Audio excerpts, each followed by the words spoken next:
ಇವತ್ತು ರಾಯರ ಅನೇಕ ಮಹಿಮೆಗಳನ್ನು ನಾವು ಕೇಳ್ತೀವಿ. ರಾಯರಿಗಿಂತಲೂ ಮೊದಲೇ ಸಾತ್ವಿಕವಾದ ಅನೇಕ ತಪಶಕ್ತಿಯ ಮಹಿಮೆಗಳನ್ನು ತೋರಿಸಿದ ಮಹಾನುಭಾವರು ವಾದಿರಾಜ ಶ್ರೀಮಚ್ಚರಣರು. ವಾದಿರಾಜ ಶ್ರೀಮಚ್ಚರಣರ ಒಂದು ವಿಶೇಷ ಅಂದರೆ ಅವರು ಕೂಡ ಶಶರೀರರಾಗೆ ಬೃಂದಾವನ ಪ್ರವೇಶ ಮಾಡಿರ್ತಕ್ಕಂಥದ್ದು. 4 ವೃಂದಾವನ ಪಂಚ ವೃಂದಾವನಗಳನ್ನು ಮಾಡಿಕೊಂಡು 4 ಬೃಂದಾವನದ ಒಳಗೆ ಏನು ವೈಕುಂಠದಲ್ಲಿ ಹೇಗಿದ್ದಾರೋ ಹಾಗೆ ಎಲ್ಲರನ್ನೂ ಕೂಡ ಅಲ್ಲಿ ಕರೆಸಿ ಕೂಡಿಸಿ ದೇವತೆಗಳನ್ನೆಲ್ಲ ಕೂಡಿಸಿ ಮಧ್ಯದ ಬೃಂದಾವನದಲ್ಲಿ ಸಶರೀರರಾಗಿ ಬೃಂದಾವನ ಪ್ರವೇಶ ಮಾಡಿರ್ತಕ್ಕಂಥ ಹಿರಿಮೆ ನಮಗೆಲ್ಲ ಗೊತ್ತಿರೋದು. ರಾಯರೊಬ್ಬರು ಸಶರೀರರಾಗಿ ಬೃಂದಾವನ ಪ್ರವೇಶ ಮಾಡಿದ್ದಾರೆ. ಆ ಬೃಂದಾವನ ಪ್ರವೇಶ ಅವರೊಬ್ಬರಾದರೆ ಅವರಿಗಿಂತಲೂ ಮೊದಲೇ ಪೂರ್ವದಲ್ಲಿಯೇ 120 ವರ್ಷ ಆದಾಗ ಸಶರೀರರಾಗಿ ಬೃಂದಾವನ ಪ್ರವೇಶ ಮಾಡಿದ ಹಿರಿಮೆ ವಾದಿರಾಜ ಶ್ರೀಮಚ್ಚರಣರಿಗೆ ಆಗಿರ್ತಕ್ಕಂಥದ್ದು.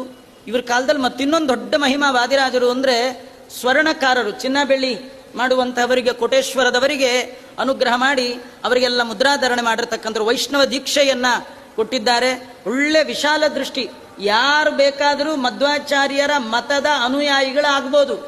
ಮಾನವರಿಗೆಲ್ಲ ಮುಕ್ತ ಅವಕಾಶ ಮಧ್ವಾಚಾರ್ಯರ ಭಕ್ತರಾಗ್ಲಿಕ್ಕೆ, ಮಧ್ವ ಮತದ ತತ್ವವನ್ನ, ಈ ಸಿದ್ಧಾಂತದ ಪದ್ಧತಿಯನ್ನ ಹಿಡಿಲಿಕ್ಕೆ ಯಾರು ಬೇಕಾದರೂ ಬರ್ಬೋದು. ಎಲ್ಲರಿಗಿದೆ, ಎಲ್ಲರಿಗೆ ಮುಕ್ತ ಅವಕಾಶ. ಈಗ ನೋಡಿ, ಮನೆಯಲ್ಲಿ ಅಡುಗೆ ಮಾಡೋ ಅಧಿಕಾರ ಮಾತ್ರ ಎಲ್ಲರಿಗಿಲ್ಲ, ಊಟಕ್ಕೆ ಎಲ್ಲರಿಗಿದೆಯಾ? ಇಲ್ಲ. ಹಾಗೆ ಮೋಕ್ಷದಲ್ಲಿ ಆನಂದ ಭೋಜನ ಮಾಡಲಿಕ್ಕೆ ಎಲ್ಲರಿಗೂ ಅಧಿಕಾರ ಇದೆ. ಆದರೆ ಯಾರ್ಯಾರು ಹೇಗೆ ಇರಬೇಕು, ಏನೇನು ಮಾಡಬೇಕು, ಅವರವ್ರ ಕರ್ಮ, ವಿಹಿತ ಕರ್ಮವನ್ನ ಭಗವಂತನ ಆರಾಧನೆ ಅಂತ ವಿಷ್ಣು ದಾಸನಾಗಿ, ವಿಷ್ಣು ಭಕ್ತನಾಗಿ, ಭಗವಂತನನ್ನ ಈಶಾ ಅಂತ ನಂಬಿ ಅವ ಹೇಳಿದಂತೆ ಮಧ್ವಾಚಾರ್ಯರು ಹಾಕಿಕೊಟ್ಟ ಸತ್ ಸಿದ್ಧಾಂತದ ಪದ್ಧತಿಯಲ್ಲಿ ಬರೋದಾದರೆ ಎಲ್ಲರಿಗೆ ಮುಕ್ತ ಅವಕಾಶ ಅಂತ ಭಾವಿಬ್ರಹ್ಮರಾದ ವಾದಿರಾಜ ಶ್ರೀಮಚ್ಚರಣರು ಅವತ್ತೇ ಸ್ವರ್ಣಾಭರಣಕಾರರಾಗಿರ್ತಕ್ಕಂಥ ಚಿನ್ನ ಬೆಳ್ಳಿ ಆಚಾರ್ಯರಿಗೂ ಕೂಡ ಮುದ್ರಾಧಾರಣೆಯನ್ನು ಮಾಡಿದ್ದಾರೆ.